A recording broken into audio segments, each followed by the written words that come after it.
Assalamualaikum warahmatullahi wabarakatuh. Di sini nama saya Dwi Citra Realizihan, nomor NIM 18108840020.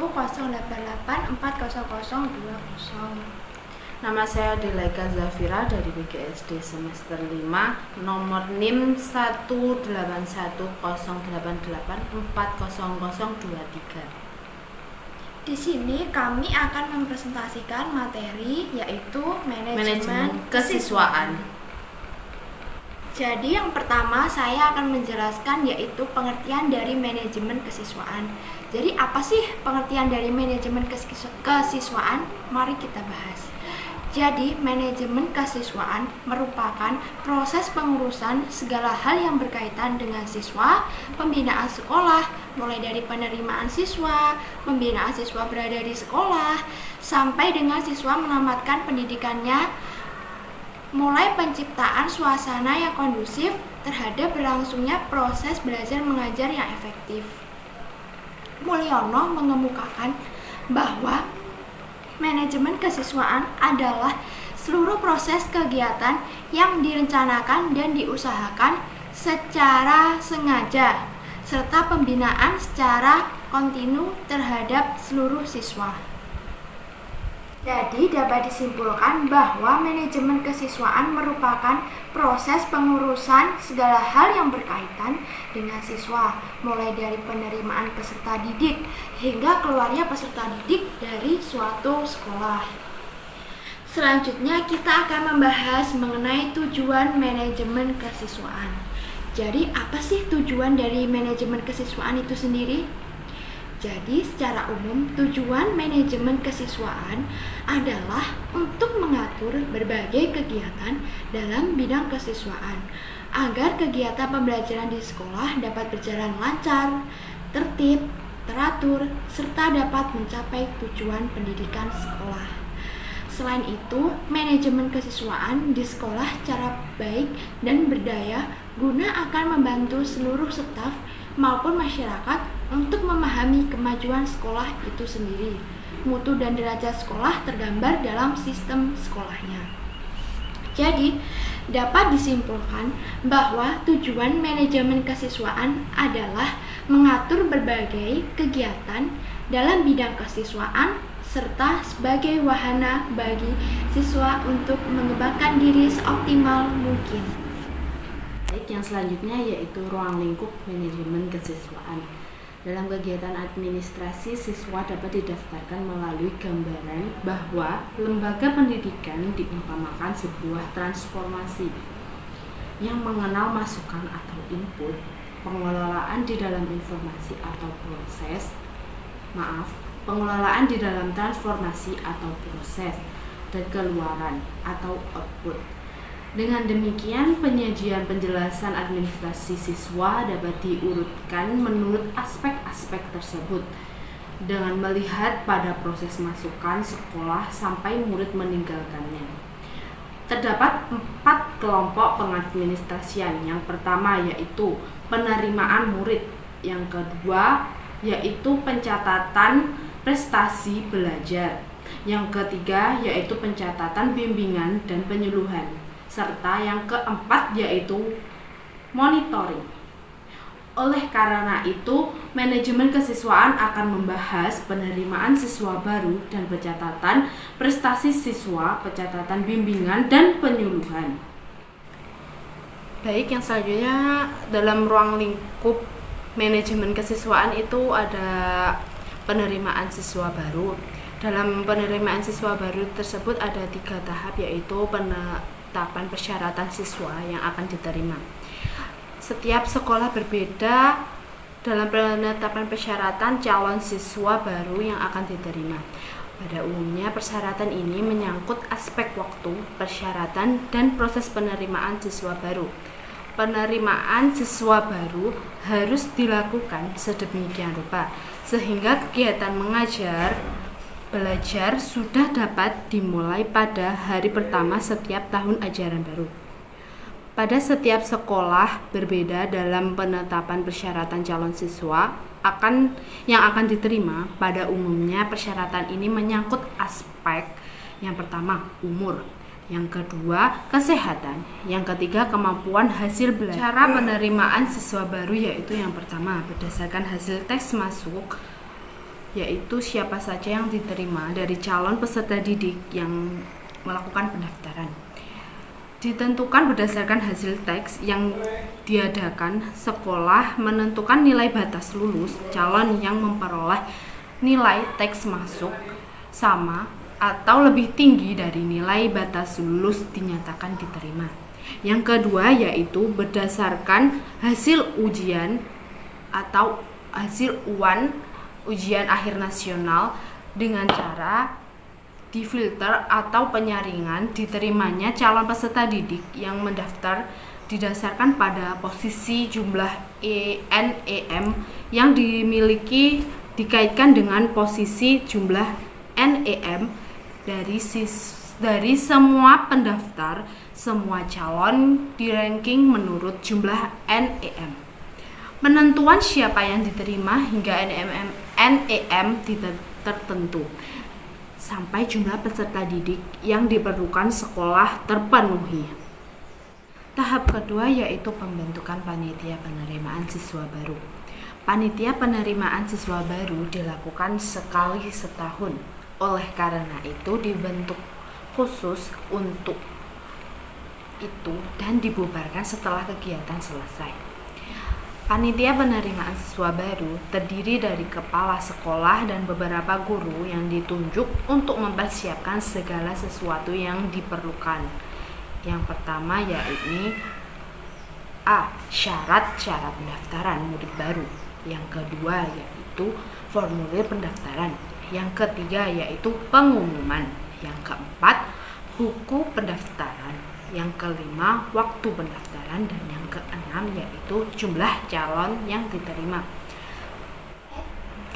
Tahap yang ketiga yaitu masa orientasi siswa. Orientasi siswa baru adalah kegiatan penerimaan siswa baru dengan pengenalan situasi dan kondisi lembaga pendidikan sekolah. Tujuan dari orientasi siswa baru sendiri yaitu agar peserta didik dapat mengerti, mentaati segala peraturan yang berlaku di sekolah, agar peserta didik dapat berprestasi aktif, berpartisipasi dengan aktif dalam kegiatan-kegiatan yang diselenggarakan sekolah, dan agar peserta didik siap menghadapi lingkungan yang baru secara baik dalam fisik, mental mereka dan emosional, sehingga ia merasa betah dan mengikuti proses segala belajar mengajar di sekolah.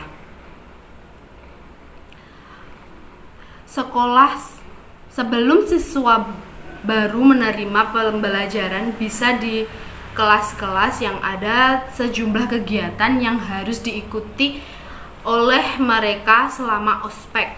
Kegiatan itu diantaranya yaitu adalah yang pertama, pengenalan dengan para guru dan staf sekolah. Yang kedua yaitu pengenalan dengan siswa lama atau pengurus OSIS. Yang ketiga yaitu penjelasan tentang program sekolah. Yang keempat yaitu penjelasan tentang tata tertib yang berlaku di sekolahan. Yang kelima yaitu mengenal fasilitas pendidik yang dilakukan di sekolah. Yang keenam yaitu penjelasan tentang struktur organisasi sekolah. Setelah proses penerimaan siswa baru, maka kegiatan siswa selanjutnya yaitu yang perlu dilaksanakan adalah pengelompokan siswa. Pengelompokan siswa diadakan dengan maksud agar pelaksanaan kegiatan proses belajar mengajar berjalan dengan lancar, tertib, sehingga dapat tercapai tujuan pendidik yang telah diprogramkan. Yang selanjutnya ada 2 jenis pengelompokan siswa yang dilaksanakan, diantaranya yaitu pengelompokan menurut kelas dan pengelompokan berdasarkan ranking. Hal ini dengan tujuan untuk memilah mana siswa yang berkemampuan yang lebih dan kurang, dikarenakan adanya penguatan dalam pengajaran, atau dalam arti lain siswa dapat memahami pembelajaran dapat secara merata. Atau Baik, yang selanjutnya yaitu pendataan kemajuan belajar siswa. Keberhasilan kemajuan dari prestasi belajar para siswa memerlukan data yang otentik, dapat dipercaya, dan memiliki keabsahan. Data ini diperlukan untuk mengetahui dan mengontrol keberhasilan atau prestasi oleh kepala sekolah sebagai manajer pendidikan di sekolah. Kemajuan belajar siswa secara periodik harus dilaporkan kepada orang tua sebagai masukan untuk prestasi dalam proses pendidik dan membimbing anaknya dalam belajar baik di rumah maupun di sekolah. Dalam pendataan kemajuan belajar siswa untuk kemajuan dan keberhasilan kegiatan belajar mengajar serta maksimal diperlukan buku catatan prestasi belajar murid, yaitu meliputi buku daftar nilai, buku lengger, dan buku lapor. Tujuan dan fungsi penilaian dari beberapa buku 3 di atas yang sudah saya jelaskan tadi. Yang pertama yaitu penilaian berfungsi selektif, yang kedua yaitu penilaian berfungsi diagnosis, yang ketiga yaitu penilaian berfungsi sebagai pengukur keberhasilan. Selanjutnya yaitu bimbingan dan pembinaan disiplin siswa. Jadi apa sih bimbingan itu? Ya, jadi bimbingan adalah proses untuk membantu individu di dalam membuat keputusan hidup yang positif. Hal ini diperlukan di rumah, sekolah, dan lingkungan sosial serta di mana ia berada. Jadi, secara khusus, layanan bimbingan bertujuan untuk membantu siswa agar dapat tercapai tujuan-tujuan perkembangan, meliputi aspek pribadi, sosial, belajar, dan karir bimbingan pribadi dalam mewujudkan pribadi yang takwa, mandiri, dan bertanggung jawab. Selanjutnya yaitu pelaksanaan pelayanan bimbingan adalah segenap unsur yang terkait di dalam program pelayanan bimbingan dengan koordinator dari guru bimbingan konselor sebagai pelaksana. Secara umum, bimbingan yang diberikan pihak sekolah terhadap siswa berkaitan dengan hal-hal sebagai berikut. Yang pertama yaitu pilihan bidang studi. Yang kedua, penyesuaian kepada situasi sekolah. Yang ketiga, kesukaran belajar. Yang keempat, kesukaran yang berkaitan dengan keluarga dan lingkungan. Yang kelima, gagal dalam bidang studi tertentu. Contohnya, siswa gagal dalam bidang studi olahraga, dia gagal, nanti dia akan diberikan bimbingan oleh sekolah. Yang keenam, kebutuhan dan kesempatan rekreasi. Yang ketujuh, kurang minat terhadap bidang studi tertentu. Kedelapan, kurang harga diri, dan masih banyak lagi lainnya. Selanjutnya yaitu prinsip-prinsip bimbingan. Dalam pelayanan bimbingan pasti ada prinsip-prinsipnya. Yang pertama yaitu bimbingan didasarkan pada keyakinan bahwa dalam diri tiap anak terkandung kebaikan-kebaikan setiap pribadi, mempunyai potensi dan pendidikan hendaklah mampu membantu anak memanfaatkan potensinya yang telah dimilikinya tersebut. Yang kedua, bimbingan merupakan bantuan kepada anak dan pemuda dalam pertumbuhan dan perkembangan mereka menjadi pribadi-pribadi yang baik dan sehat, seperti apa yang diinginkan oleh orang tua mereka. Yang ketiga, bimbingan dalam prinsipnya harus menyeluruh ke semua murid, jadi tidak hanya kepada murid-murid tertentu saja, jadi pilih kasih, itu tidak boleh. Yang kedua, tujuan bimbingan di sekolah. Jadi tujuan bimbingan di sekolah itu banyak sekali. Jadi saya akan menjelaskan beberapa tujuan dari bimbingan sekolah tersebut. Yang pertama, membantu peserta didik untuk mengembangkan pemahaman diri sesuai dengan kecakapan, minat pribadi, hasil belajar, serta kesempatan yang ada.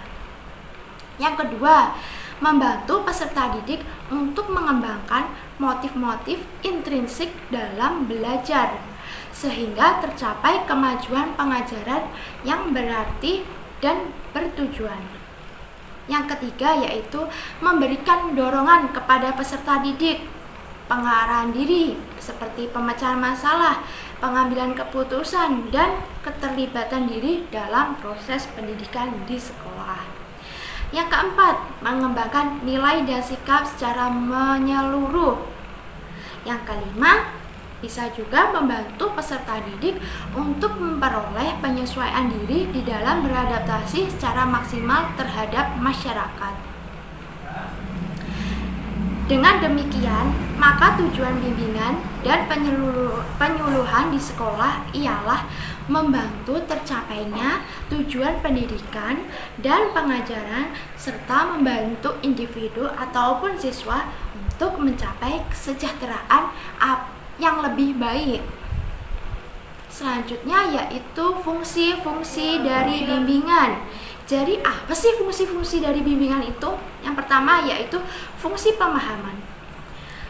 Yang kedua yaitu fungsi pencegahan. Yang ketiga fungsi pengentasan. Yang keempat fungsi pemeliharaan dan pengembangan. Jadi fungsi-fungsinya ada 4 itu tadi. Saya akan menjelaskan yang sedetail mungkin, tapi mudah dipahami. Jadi fungsi pemahaman itu yang akan menghasilkan pemahaman tentang sesuatu oleh pihak-pihak tertentu sesuai dengan kepentingan pengembangan peserta didik. Yang kedua yaitu tadi fungsi pencegahan. Jadi apa fungsi pencegahan itu? Yaitu menghasilkan tercegahnya atau terhindarnya peserta didik dari berbagai permasalahan yang mungkin timbul di berbagai masalah seperti pertengkaran antar siswa, penghambatan belajar nanti akan diatasi, pencegahan. Yang ketiga yaitu fungsi pengentasan, yaitu menghasilkan terentaskannya atau teratasinya berbagai masalah yang dialami oleh peserta didik. Kalau yang pertama tadi, yang kedua tadi kan pencegahan, terus yang ketiga ini pengentasan apabila sudah terjadi.